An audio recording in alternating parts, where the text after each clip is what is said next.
So I wanted to make this part 2 video going over exactly how I also increased my free testosterone on top of my total testosterone.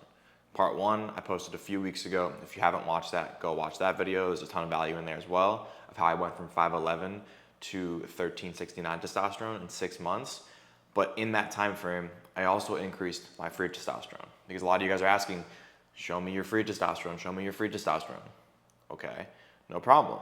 I have the blood work in front of me right here from the first blood test, which was whenever the date is, I don't know what it was, but this first blood test, when my total testosterone was 5'11 and my free testosterone was 13.2 nanograms per deciliter. Now, if you were to convert that into what it has on my other blood test, which I believe is PG per ml. So the conversion ends up being that my free testosterone went from 13.2 to, I believe that would be 35, because 13.2 would equate to around 130.2 starting point in PG per ml.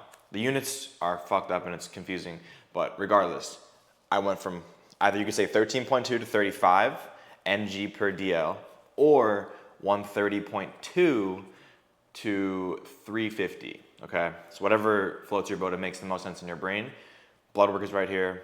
I'll be sure to pop it up on screen so you can see it, okay? Now, I wanna set the expectations because I don't want you guys to think that you're gonna be able to just magically increase your free testosterone by over fucking 20 nanograms per deciliter or by 200 PG per ml, okay? Because this jump was a lot. Even for me, when I got the blood test back, bro, I was so confused that it went up that much. I felt drastically better from the first blood test to the second blood test, like no doubt. But I was thinking like I'd be like around 1,000, maybe 1,100 for total test. And then free test, I thought that I'd be maybe 180, 200 PG per ml, or like maybe around 20 ng per dl. This is what I thought. So the expectations were far exceeded, and my doctor was even asking me like, what the fuck are you taking? Like, why is all these numbers so high?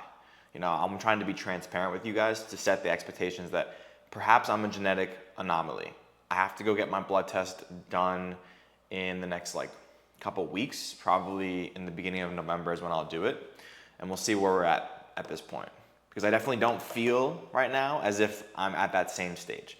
But I want to just lay down the expectations that I don't guarantee by you watching this video, you're going to have this crazy jump. I'm just going to give you the resources that I implemented, and then you're going to get results based on whatever you decide to do, okay? And whatever your genetics and your body's going to respond to. Is it going to be better than wherever you're currently at? Yes, okay? Don't get discouraged by me saying this. I'm just trying to be truthful and honest with you, okay? Okay, and I also want to preface, before I get into the actual blood markers that you need to focus on, is that I didn't get my fucking LH, FSH, and SHBG tested the second go around. I just got my total test and my free test done. Is that on me being an idiot? Yeah. I went to a new doctor because this first test I got done in Texas when I was living in Houston, but the second test I got done when I was in Miami. And I went to this new doctor and I just said, can I get my blood marker done? Can I get testosterone checked? And at the time I didn't think to ask for these specific numbers. It was very stupid of me. So I don't have that proof because I know a lot of you guys are asking me, show me your LH, FSH. Dude, I don't have it. Stop fucking asking me.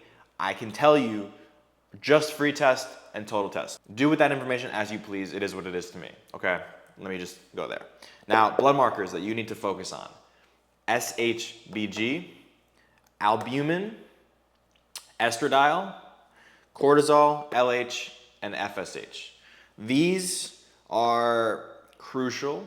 Now, the reason they're crucial is because this is a mixture of signals that your brain sends to your testes and also different parts of your body to produce more testosterone, specifically free testosterone. So if you have bad LH and FSH signaling, then you're not going to produce as much testosterone. If you have too much cortisol and too much estrogen going on in your body, whether it's too high or too low, right? You need this like sweet spot and this like happy medium level, then you're also gonna not be able to produce as much free testosterone.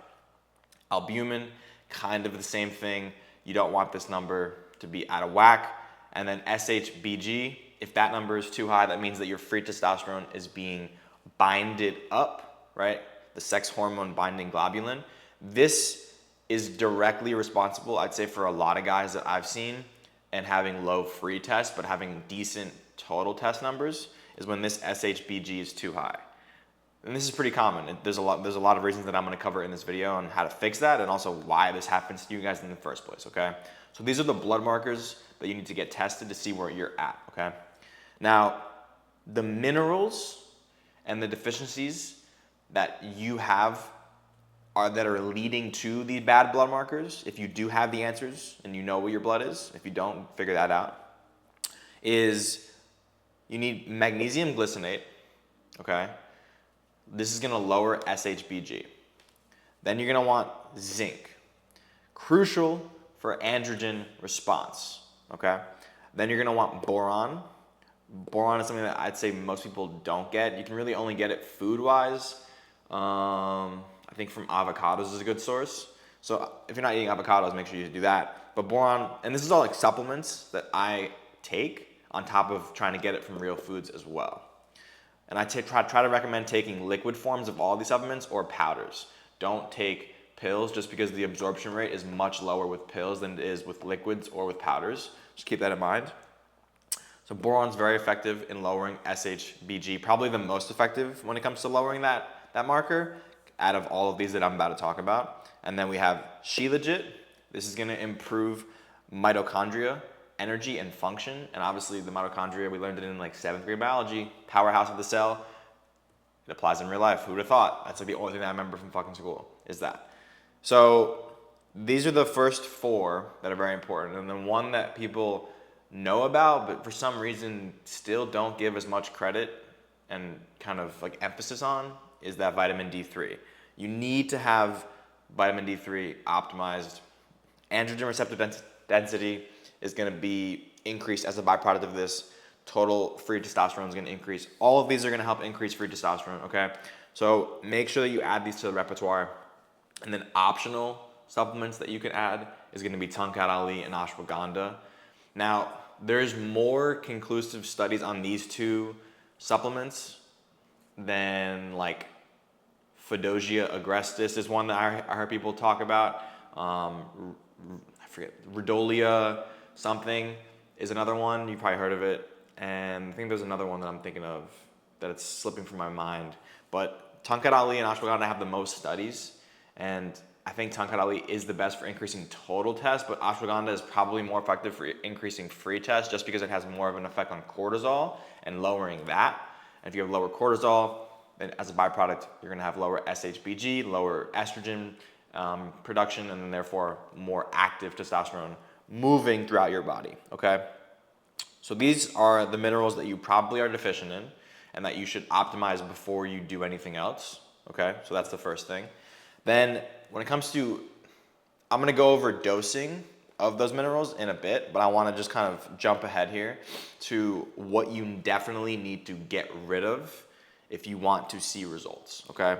Now, first thing and you guys aren't gonna like probably any of these things that I say, and that's fine if you don't like it, but regardless, getting results sometimes requires sacrifice. So you're gonna have to get rid of things that maybe you like doing that are completely counterproductive if you care about increasing your ability to feel better, right? Because that's why we're increasing testosterone, is to become a better version of ourselves and feel like a better version of ourselves, right? Alcohol, it's gotta go. It's going to increase your estrogen production.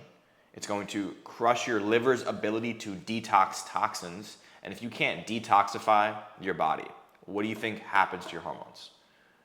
Ding, ding, ding. Yep, they get fucked. Plastic exposure, BPAs, this all is, it's like a mimicking of estrogen property that it has within it. Try to use glass Tupperware if you can, glass water bottles, or like stainless steel vibe. Stuff like that is far better. Even when you're cooking, cast iron or stainless steel, don't use like non-stick, forever chemical heavy shit. Like it adds up, man. I'm just like these little things, they really add up. I even just bought a rice cooker that is stainless steel because I had a non-stick one and I'm like, what am I doing? Like I gotta get rid of this shit. I got rid of it, and it's not like it's that much more expensive. It's really not. You know, if money's like you're thinking about that, right? You got to invest in your health, or who is, right? Not gonna be me. So then we have seed oils, processed foods. These are something that gets thrown around a lot, right? SHBG is going to be affected and increased if you have so many seed oils and processed foods, and you're gonna have a lot of inflammation going throughout your body. You can't produce testosterone when you have high SHBG, a lot of inflammation, a lot of stress, a lot of cortisol, a lot of estrogen. You can't. So you have to do everything in reverse that is creating those imbalances and just flip it, okay? Chronic stress, undersleeping is going to increase cortisol. Got to cut that out. Overtraining, endless cardio. You be surprised how much this is counterproductive, right? Because there's some guys that go in the gym and they're like, I need to be in the gym 6-7 days a week. I've found much better results personally, even with my clients, working out 3 or 4 times a week, but having those training sessions be very intense, but then also more spaced out. So it's maybe like every day or two is when I'm working out, and like when I get to work out though, I go intense, and I have enough time in between sessions to recover at least 7 days before I hit that same body part again.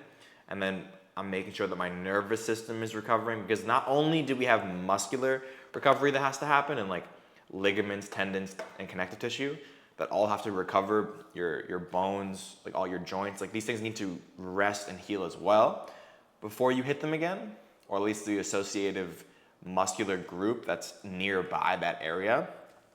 You would be surprised how much it affects your hormones when you are training too much or you're doing too much cardio, right? And this is gonna increase cortisol, it's gonna increase estrogen production, it's gonna increase SHBG. All of these things that we don't want to be going up are gonna go up, and you're gonna have less free testosterone as a byproduct of that, all right? Now, I wanna give a quick analogy for you guys just to understand the concept of total test versus free testosterone, right?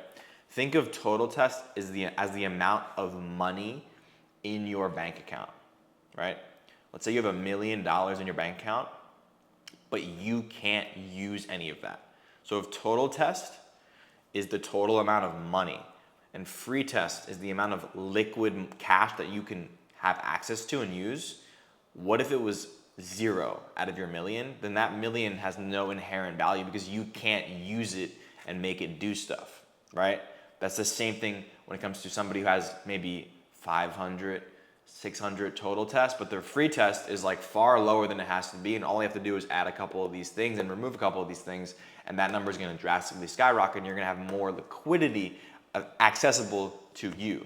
Therefore, you're going to have more testosterone available to actually use when you do things, and you'll feel way better as a byproduct of that, okay? So going back to what I initially said, I want to give you guys some specific dosing, okay? For magnesium, you should be taking around 300 to 400 milligrams of that. For zinc, 25 to 40 milligrams.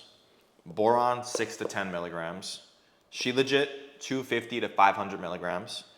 And then vitamin D3, 5,000 to 7,500. And if you're really deficient, you can kind of go, if you have like no sunlight and you live in like this dormant place, 10,000 I use per day, or at least 5 times a week. So, also, Tongkat Ali, 200 to 400 milligrams, and then ashwagandha, 600 milligrams, okay? So,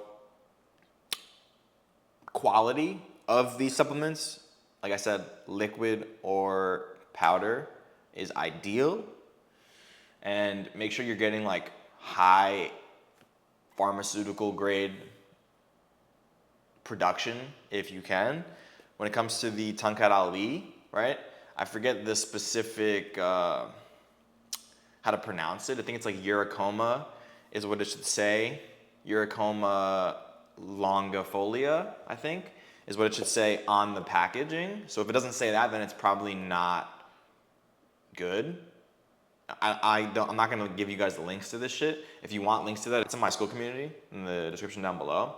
So if you want to join that, then you can get access to supplements that I actually specifically take, and like I'll give you guys links to that.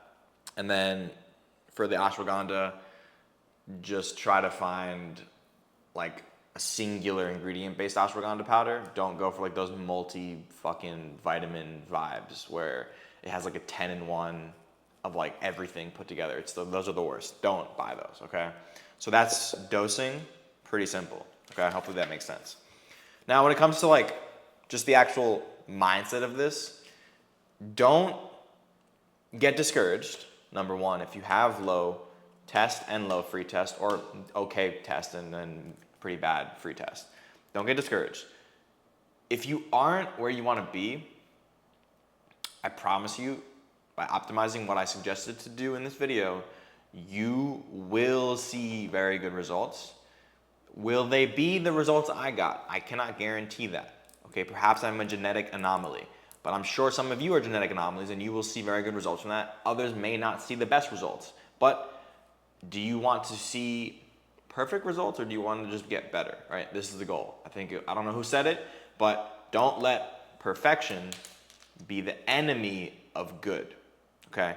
So do what you gotta do to improve and don't focus on getting these crazy, crazy numbers because it's not about the numbers, it's about what it's gonna make you feel, right? Once your free testosterone is gonna start going up, you're going to be glad that you implemented these tactics and you will know it's going up because you will feel different, right? Just be aware of how you feel now versus how you feel after implementing everything that I suggested to do in this video, okay? Now, I do hope this video helped you. If it did, then I'm glad. Comment below any other topics of testosterone you want me to go over or whatever else you're struggling with. I'll be more than happy to look at them and see if I can make a video on it because this idea came from a comment that I saw in the previous, I think it was like 3 videos ago. That's how I decided, let me make a video on this, and I think you guys have enjoyed this, hopefully. Now, if you want to get more value out of my page and out of me, then you can go in the description below and click on my school community where I have over 25 plus video modules going in extreme depth on all my 5 core pillars, which is mindset, habits, training, nutrition, and testosterone, okay? 25 plus video modules. We're about to start doing group calls once we hit 40 members. And once we hit 40 members, the price is gonna be going up again. So if you're serious about increasing your lifestyle and actually getting the best results out of me, then go join that. And if you're not interested in that and you just want to get more free value out of my page, then you can watch this next video on screen where I break down exactly how you can 4x your testosterone, okay? I give you the full breakdown.